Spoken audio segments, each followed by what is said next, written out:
Hi guys, വെണ്ടയ്ക്ക ഇതുപോലെ ഒന്ന് തയ്യാറാക്കി നോക്കിയിട്ടുണ്ടോ? തയ്യാറാക്കാത്തവർ ഇതുപോലെ ഒന്ന് ട്രൈ ചെയ്ത് നോക്കണേ. ഞാനും ആദ്യമായിട്ടാണ് തയ്യാറാക്കുന്നത്. ഞാൻ പാൻ അടുപ്പത്തേക്ക് വെച്ചു, ഓയിൽ ഒഴിച്ചു കൊടുത്തു. ഇനി ഓയിൽ ചൂടാകുമ്പം കട്ട് ചെയ്ത് വെച്ച വെണ്ടയ്ക്ക നീളത്തിനാണ് കേട്ടോ ഞാൻ കട്ട് ചെയ്തത്, ചേർത്ത് കൊടുത്ത് നന്നായിട്ട് വറുത്തെടുക്കാവേ.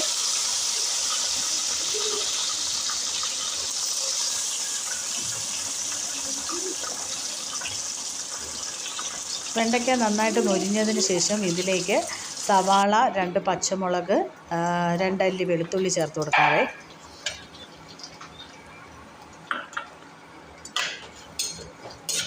ഇനി ഇതിലേക്ക് മസാല, മുളക് പൊടിയും മഞ്ഞൾപ്പൊടിയും ചേർത്ത് കൊടുക്കാവേ. ആവശ്യത്തിന് നമ്മൾ എടുത്താൽ മതി.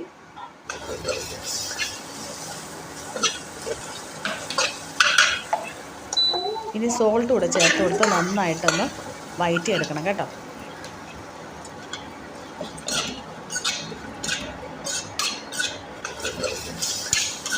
ഏകദേശം നമ്മുടെ വെണ്ടയ്ക്ക ഇവിടെ നന്നായിട്ട് വഴറ്റി വന്നിട്ടുണ്ട്. അങ്ങനെ നമ്മുടെ വെണ്ടയ്ക്ക മെഴുക്ക് പുരട്ടി തയ്യാറായിരിക്കുകയാണ് ഗൈസ്.